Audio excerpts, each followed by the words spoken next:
Caitlin, can you hear me? Yeah, was Dawn gonna talk first? Yeah, Okay. that's the plan. Perfect. Okay, thank you. You're welcome.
You got good connection, Matt? Yeah, I'm at home. That's good. City Hall is coming in strong so far. I'll check in with you at the end of the night, John. Yeah. You know something I don't? Well, I just know it's St. Helens. And whatever can happen will happen.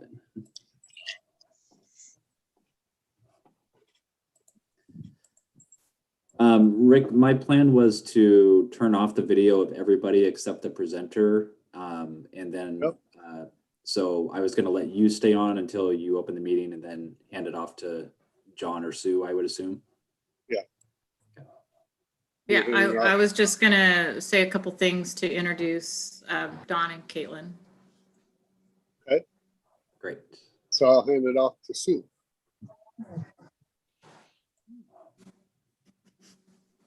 Thank you, Zoom lady. John, are you going to talk at all or can I turn off your video? You can turn off my video, sure. Okay, you can always send me a chat if you need to turn it on or something, and I can. Okay, I was just there to fill in the gaps there as far as talking about what we're talking about. I actually said what I needed to say earlier today. Okay. Yeah. Well, just shoot me a chat or a text if you need to get on. Yep, sounds great. Okay, well, it is 6 o'clock, so we'll go ahead and call this council public forum to order. Our topic is riverfront redevelopment, South First Street and Strand Street alignment alternatives. And I'm going to go ahead and turn it over to our engineer, Sue Nelson. Thank you, Mr. Mayor, and good evening, Mayor and Council. I'm excited tonight for this presentation led by Dawn Hansen and Caitlin North from OTAC, who are the city's consultants for the First Street and Strand Street roadway and utility project. Dawn and Caitlin are with OTAC's Urban Design and Planning Group. As you're aware, there's been a great deal of study and pre-planning to get to the point where we are today, which is to determine the alignment for the roadway extensions that will help to achieve the best and highest use for our waterfront property. OTAC's prepared 2 different alignments to review and discuss. One moves the extension of South First Street further to the east, which is closer to the river. The other alignment keeps the road more to the west side of the property and closer to the cliff. Each of these have their own unique advantages, with which Dawn and Caitlin are going to explain further. This is an important decision to ensure that the new roads and utilities and other infrastructure are installed in the best place possible for future development on this site. OTAC and the city staff have started preliminary design of this infrastructure, but the final road alignment will determine how these designs will be completed. To gain insight into the many possible variations of the roadway alignment, OTAC facilitated interviews with 4 qualified developers. Their input was used to help prepare the 2 conceptual level plans that are being presented tonight. Dawn and Caitlin will present a summary of this process. So with that, I'm going to turn this over to Dawn and Caitlin, and I thank you. We will talk later.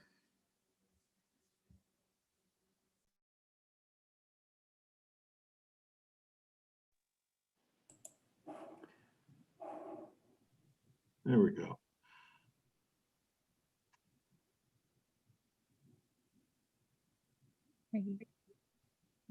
You're going to start, Dawn? I will begin. I'm not muted. I hope you can hear me. Yes. Okay, great. And I don't think I need the video. I can talk. I sound better than I look anyway. So thank you for making time on the agenda, Mayor Scholl, for us to present tonight. It's the perfect time for us to do this in terms of where we're at on the project. As Sue mentioned, hang on. As Sue mentioned, we want to make sure we're putting the roadways in the right place. And to do that, we've essentially conducted these interviews with developers, experienced developers, which is of value. And we've also done layout plans to make sure that the future development fits on the site by the river. So, I think I'll start by just kind of running through. I know the summaries of the developer interviews were sent to you, but why don't I do an overview of what I heard in those and some of my inferences from that process. So I'll just kind of roll through it. Our first developer that we talked to was Justin Metcalf with Wishcamper Development, who we've worked with quite a bit in Oregon and Washington. And what he emphasized, and this is all based on the kind of 5 questions I put together that framed our conversations. His emphasis was, open space, trails a high priority, and build the city to the river. He thought in terms of land use, residential focus, perhaps with some commercial. And he said, in a very direct manner, don't do low density. You really need to maximize the site. He thought it's important to evaluate the entire downtown to inform the mix that we do on this 23.5-acre site. He advised doing a master plan with flexibility because none of us really know what's going to happen in the future, as evidenced by the last year or so. So build flexibility into the plan. We talked quite a bit about remote work and what impact that has on the uses for the site, and that it's going to affect not just building types, but unit types, how they're detailed out. People are working at home more. The Columbia River is obviously the key, but trails along the river, as well as to the river through the development site from the neighborhoods, are also very important. And he advised the city to hire a developer that would be a collaborator, because you're going to be together a while on this. So I think that's solid advice. Next week, we talked to Atkins and Dane, 2 developers that have been around Portland a long time and did the Pearl District and South Waterfront, just 2 examples. They again commented on the land uses, and it should be an extension of downtown. Grow the city to the river. They also said, look at increasing marina access and facilities. They think that's a unique draw on this property. I agree with that.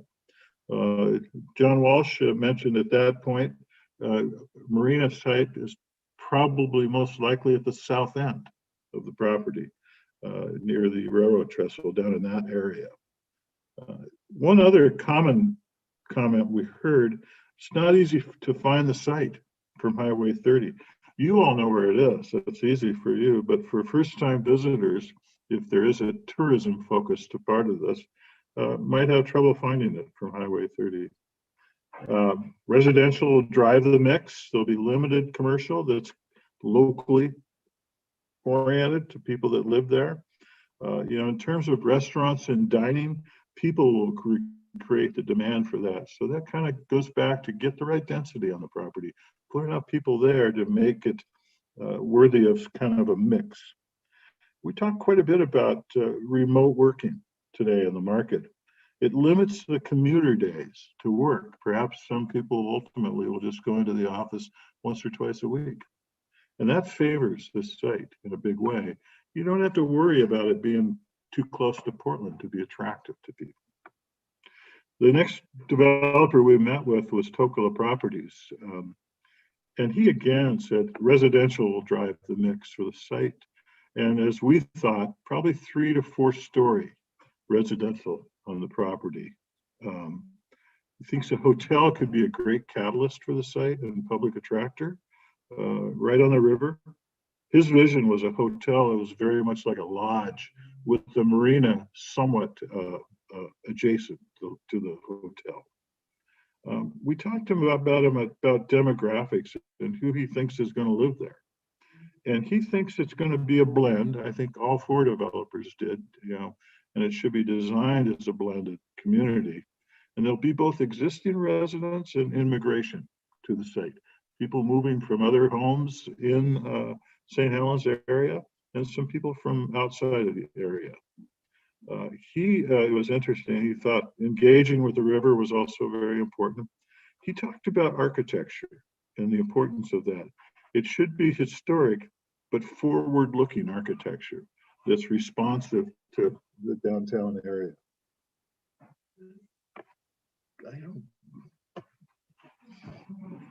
The next developer we met with, Roy Kim, Central Bethany Development Company, is, excuse me for a minute.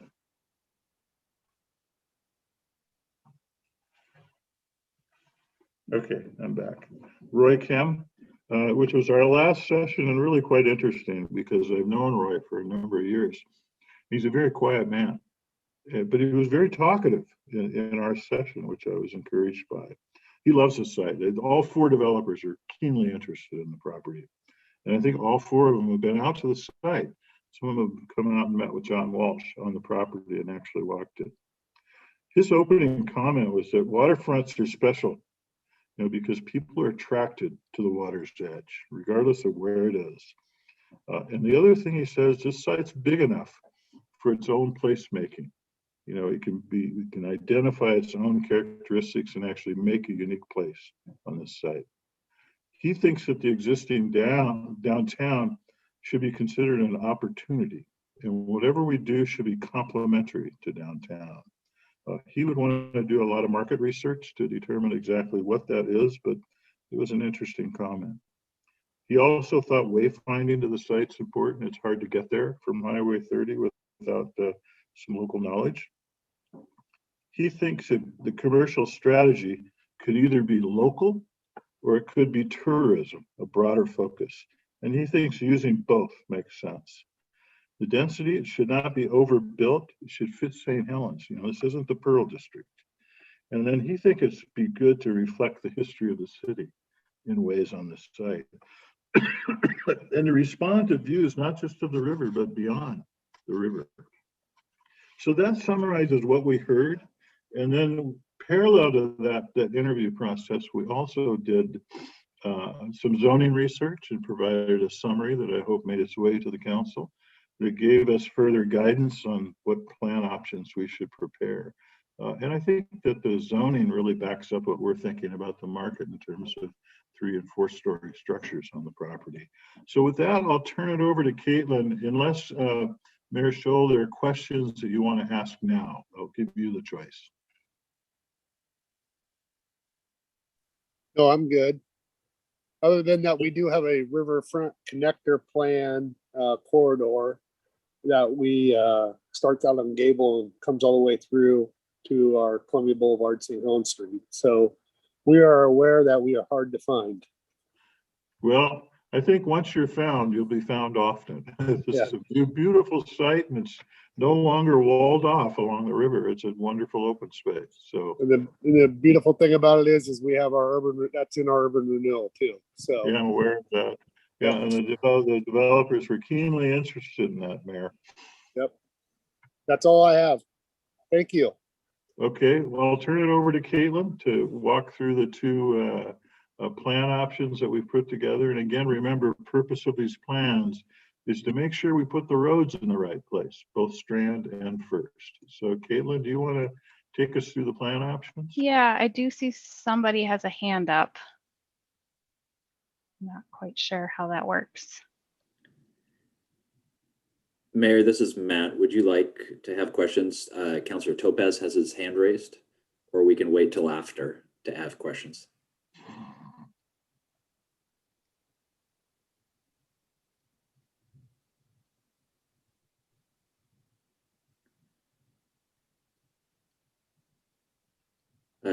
John, are you there?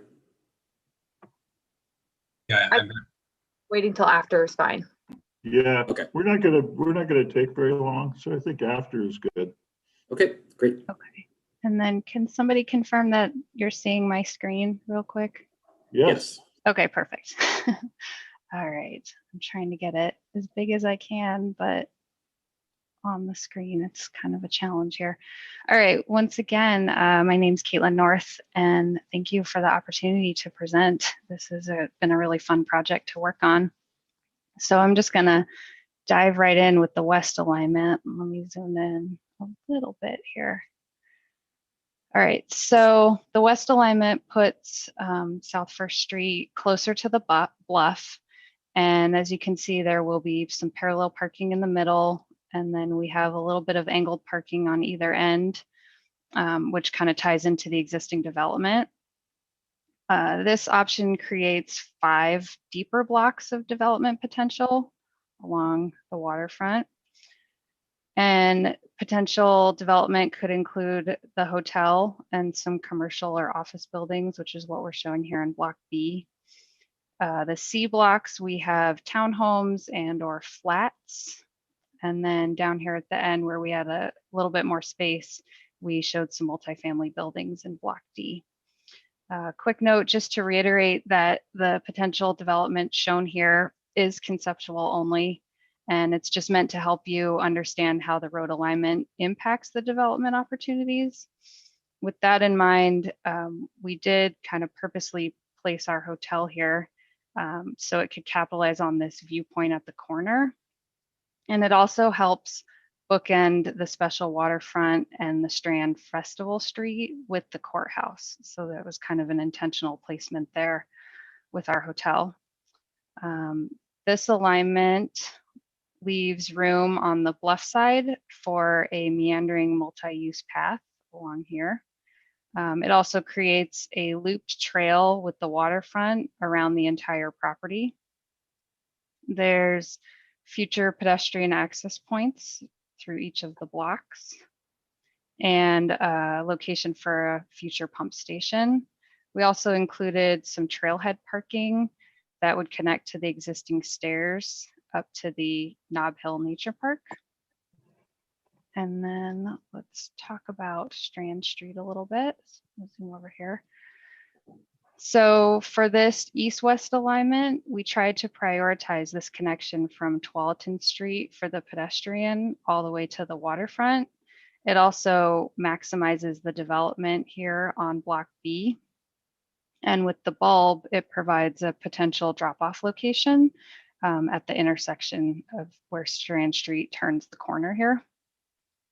And then by building Street A, it creates a really nice developable block, which we're calling A here in the middle. And development there could include some commercial or retail, townhomes or flats, and then possibly some live work units, which we were sort of highlighting as an opportunity with the red hatching. This street also could provide a secondary connection between First and Strand, which could be used if this part of Strand is closed for a festival. So I think that pretty much covers the west alignment. Moving on to the east alignment. Here we took First Street and we pushed it down a little bit, centrally located it between the bluff and the waterfront. Same parking configuration with the parallel and angled parking. In this concept, it creates 4 narrower blocks on the waterfront side, and then 1 block of development over here on the bluff side of the street. One of the opportunities with this plan is it has a potential for a complete street along here with buildings on both sides of the street. And then again, the potential waterfront development could include the hotel and commercial or office. In this one, we have primarily townhomes in the middle, and then a slightly smaller multifamily building at that end. The alignment has room on the bluff side for a block of townhomes in this concept on that side. And then again, the meandering multi-use path, which would go about to here. And then we figured run along the street in this alignment to create your full loop around the site. Again, it has pedestrian access ways through the property. In this concept, they're a little bit shorter distance to the waterfront, which was a plus. And pump station location in a similar spot as the other concept with a trailhead parking lot. In this concept, the Strand and Street A is exactly the same as the other one, so there's no change there. And that, I think that is all I have to share about that one. Just in a little bit of a conclusion, both alignments have many benefits. The west alignment provides larger parcel opportunities and a little bit greater development flexibility, which is why the design team and the staff have recommended as the preferred alignment. That is all Yeah, and I have. I'll just make a few comments. Though I think the west alignment just works beautifully. And at first I had concerns about, well, is it a complete street? It doesn't have development on both sides. But what it does have is this beautiful greenway against the bluff. And I think it really makes good sense to value that and consider it a positive aspect along First Avenue. So just want to make that comment. So Mayor, I think that concludes our presentation, and we are certainly open to any questions or comments or dialogue at this point. Okay, I think Councilor Topaz did have a question. Good. So we'll allow him Okay, to. can you hear me? Yep. Okay, I have a great problem with all of these alignments. One of the things I would like is people to come downtown St. Helens. And one of the ways I could get people to come down for no other reason, just to come down, is to look at the river. I would prefer to have one of these streets very close to the river so you can drive by and look at the river. ADA, these long pathways and no real good parking, handicap aren't going to use these footpaths. That's one thing. The other thing is this business of working from home has a downside. It says that people stay at home and work and there's no commuting, but it also says no people come in to spend money. We got our own money, it stays here. We don't add to that by having people come to businesses. Now in Boston, a number of years ago, they turned the waterfront warehouses into low-income housing. And they were right on the water. They were old. They were built in the 1800s, and they were converted to small homes, condos, if you would. But being by the water, it was very nice. And pretty soon all the condos got sold and it became an upper class neighborhood. So the concept that this is going to be mixed living is, just forget that. It will start out like that, but very soon it's going to go away. But I see no businesses here that are bringing people in and day out. I see no real access to the river where people just drive by and look at it.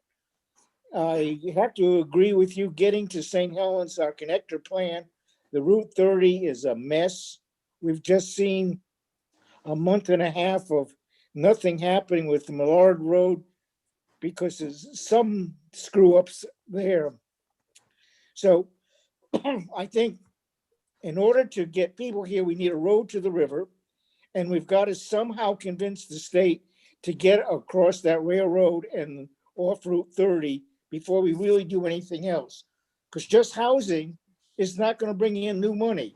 We get the building people, we get the home buyers, and after that, they live here forever.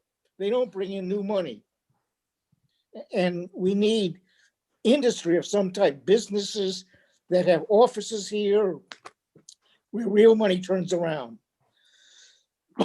And I don't see enough parking. If I want to have a number of people just walk up and down the paths, there's not enough parking. And there's Maybe- definitely not enough parking if we have an event. Thank you. Yeah. You know, I'll respond, Councilor Topaz, because, I don't intensely disagree with anything you've said. And I think your experience in Boston is right on. I've been to that neighborhood. And, I know it's evolved and changed and all the prices have shot up down there. Let's focus first on the parking. We purposely don't have any development along Strand Street. And we've also purposely configured that road so that we could park on both sides of it, which we think will be of value. When people come down here, they can drive by the river on Strand. And I think it's going to be the first place they want to park because it'll be closest to the active park area. And then they can go down the river on the trail or down along First Street, wherever they want. So I think the parking's going to work.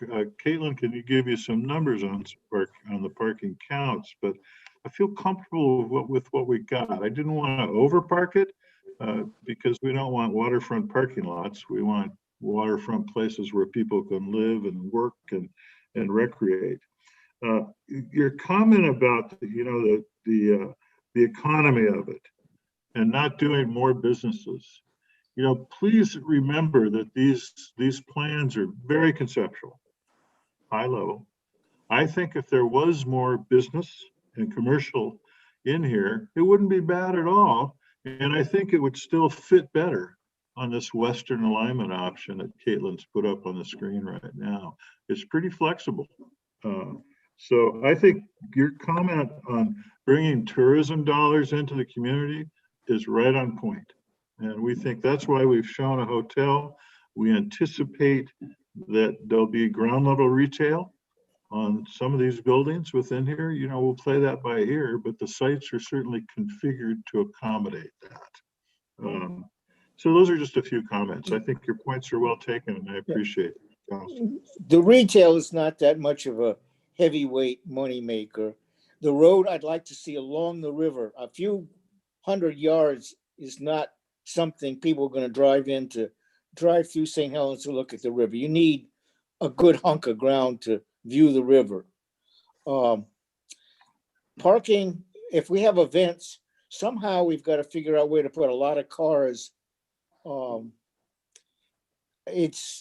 the other thing I see is if you're handicapped, there's no easy way for you to get to the waterfront to see it. You've got long paths. For normal people, no problem. For other people with kids, that's a problem. Especially when you've got long, narrow paths, if you would, going between other people's buildings. It just has an unfriendly feel. I assume, being conceptual, we can change the shape of those paths and so on. Yeah. Yes, we can. And I think on the handicap parking, I think good accessible spaces could be created along Strand Street, closer to the river right there, so people don't have a long ways to get into the park or the waterfront trail. I think your comments are really well taken, Commissioner, or Counselor, and something we'll consider moving forward. I see Counselor Chilton has her hand raised, I'm sorry.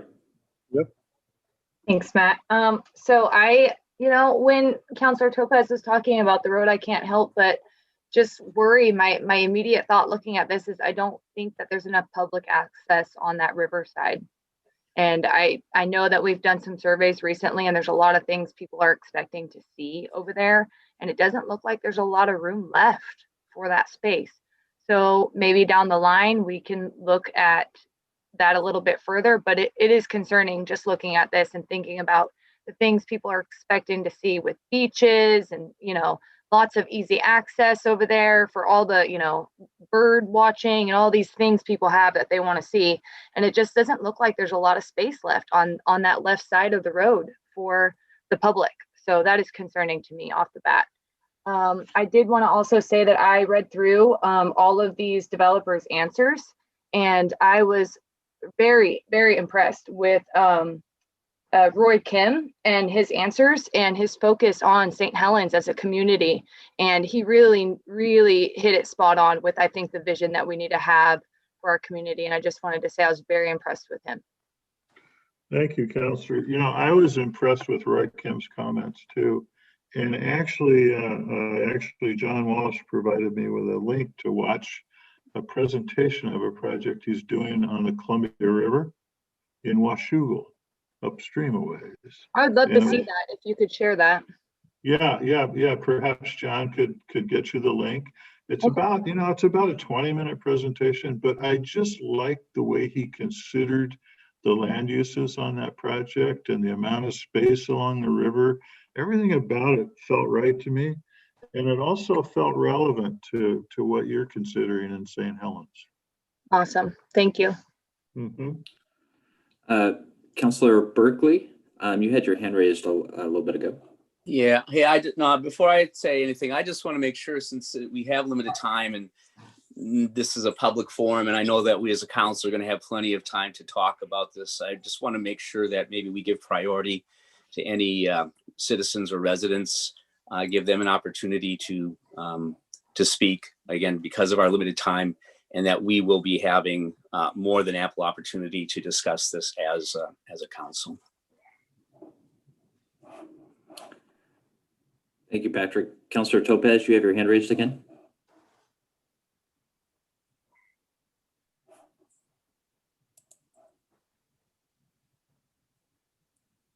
Counselor Topaz, did you want to speak? Maybe he's just got his hand raised. I think it's been raised the whole time. So, and again, if you're out there watching, and we're going to give you anybody who'd like to make a comment can raise their hand. This is about road alignment, the civil side of engineering, and two different proposals.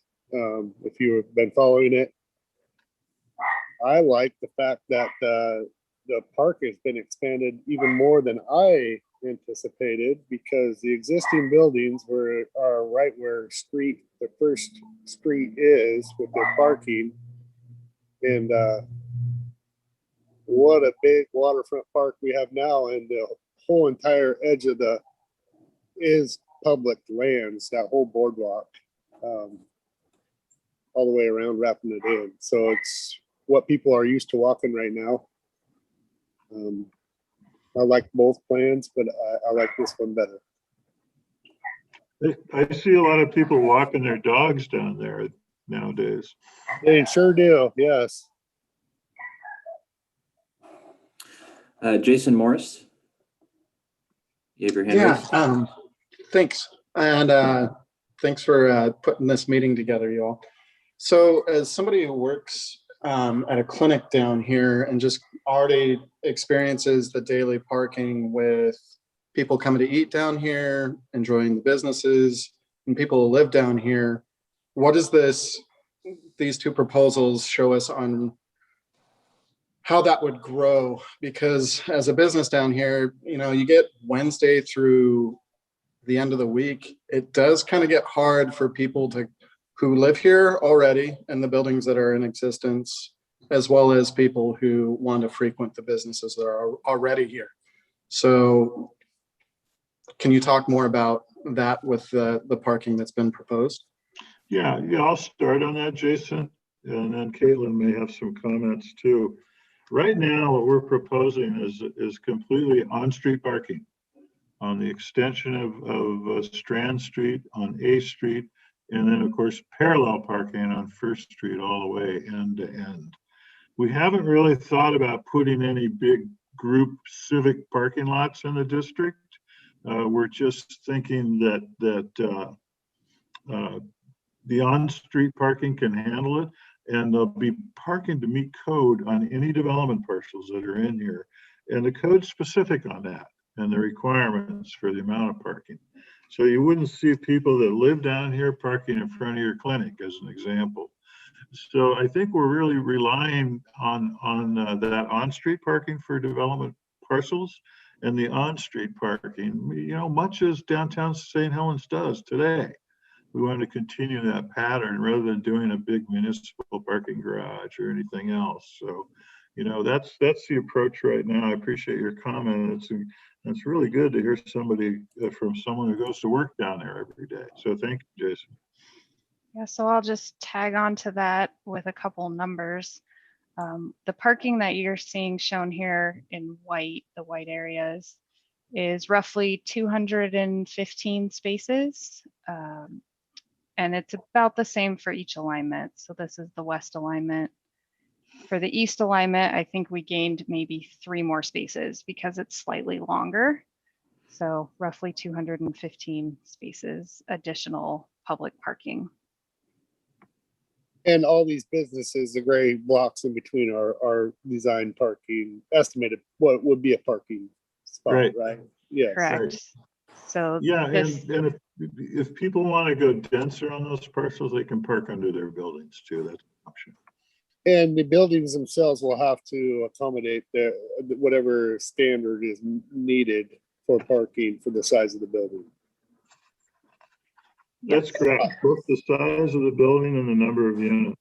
Yep. And the parking requirements are pretty stringent. It's 1 unit for even studio apartments, 1.5 for 1 bedrooms, and 2 spaces for units bigger than that. So I think it'll be ample, is what I would say. That's great. Thanks for taking time to draw that out. And I often I'm looking at this trail, and I like the trail against the bluff, but what would parallel parking look like compared to angled parking in there? And I love the trail, but it looks like there's room there to maybe put nose in parking along the bluff there.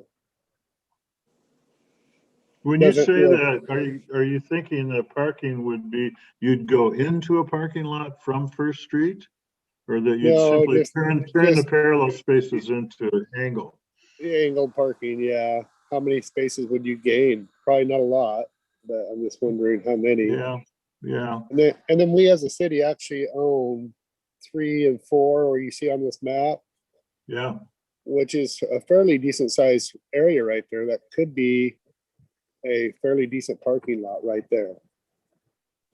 It could be future development though too. I mean, it's big enough for future development. But I've been looking at that site and having similar thoughts. Yeah. So we'll evaluate it more closely. Yeah. Because there's a good flat spot there. Yeah, And there is. So, it's pretty significant. Yes.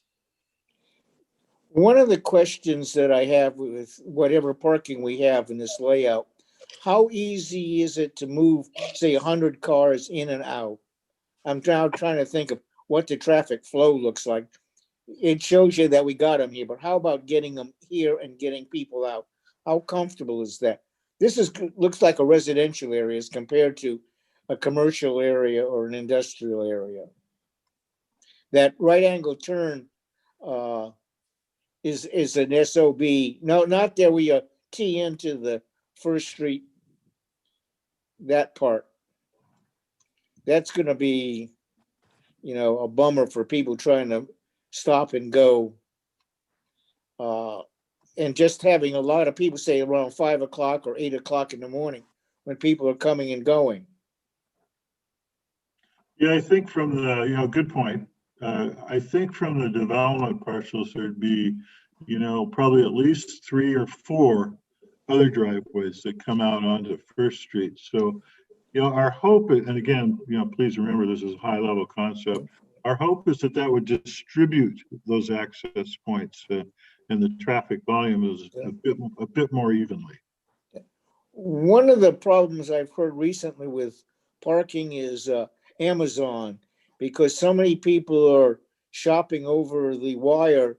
The delivery trucks have gotten to be a big problem. Double parking or just places to put the larger vehicles while they're delivering to these areas, which I had never even thought of as an overabundance of vehicles for the delivery. Generally, there's only 1 or 2, but evidently now that's become a considerable percentage of what the surface traffic is. Yeah, that's a good point. It's a crazy new world with Amazon in so many ways. We have that in my neighborhood, and basically they just queue up and park along the street and quick in and out, and that's it. I think on these parcels, typically when a building is to a certain number of units, they're required to provide a loading space. And I think that would be the case here. And Counselor, it's something we should keep in mind on each one of these parcels that could accommodate Amazon deliveries or FedEx deliveries or whatever. We should do that because the rest of downtown does that. They pull up in front of businesses in downtown. So good point.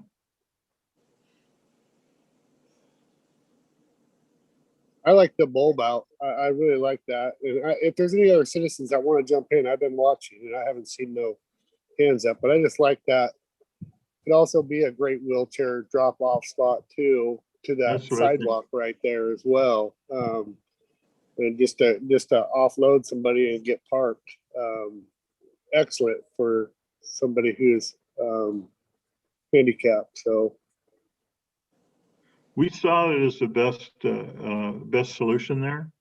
We actually first had a curved road around that, but this bulb out, it's a great turnaround if the Festival Street portion of that street is closed, and B, it's just the perfect drop zone. Like you say, if you're taking people to events, they can jump out there and walk in.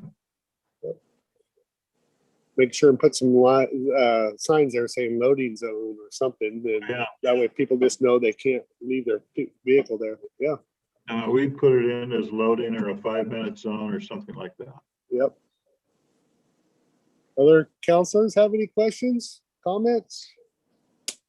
Yeah, since we don't have a lot of the public. Yeah, we don't. Jumpy, I guess I'll chime in a little bit.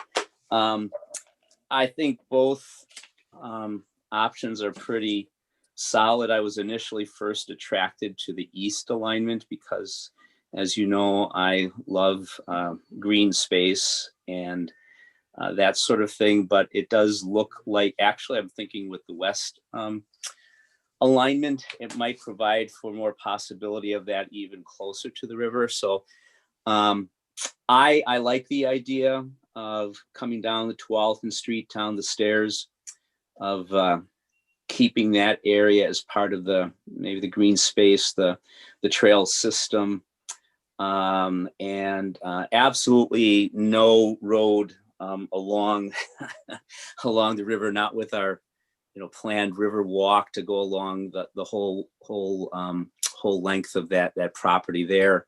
And I do think that as we put in other types of access, people of all abilities will be able to access. One question I had: what is the parking deck per se in the D area?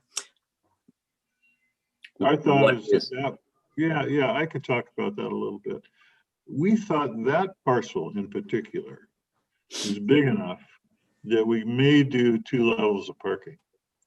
And I think it could happen a couple ways. One, we don't want to dig down because, hey, we'll hit water right away.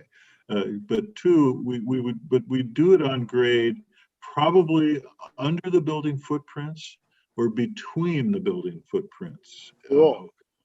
It'd be cool. And it wouldn't be visually obtrusive from the river because it'd be concealed by buildings that wrap it.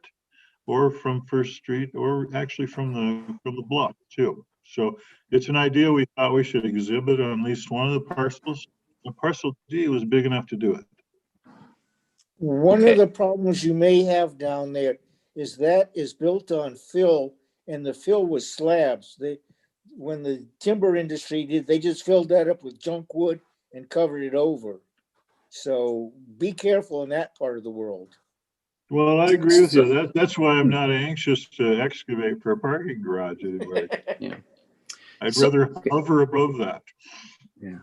So thank you for your response about the deck. I think one thing we did hear in community input, not regarding this, but in the River Walk development, was perhaps a desire to allow people some ability to park a bit closer to the river to enjoy a view like they do now down at the courthouse parking lot.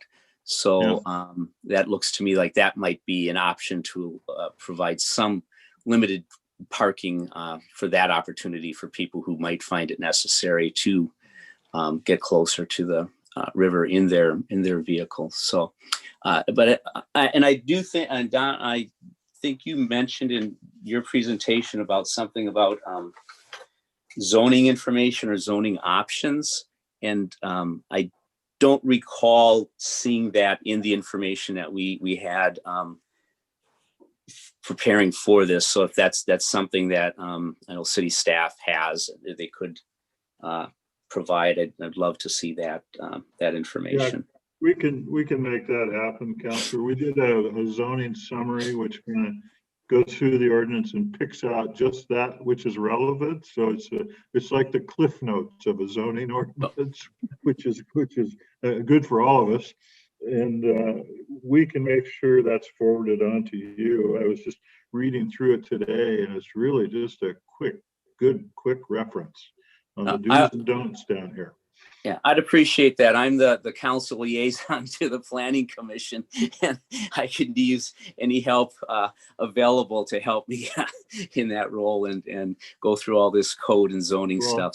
So thank you. Yeah, well, God love you for doing that. I think that role. I served on a planning commission for 10 years, and it's a unique challenge.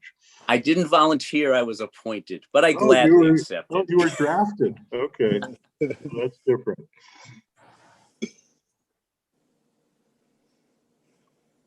All right, any other questions for Caitlin or Don?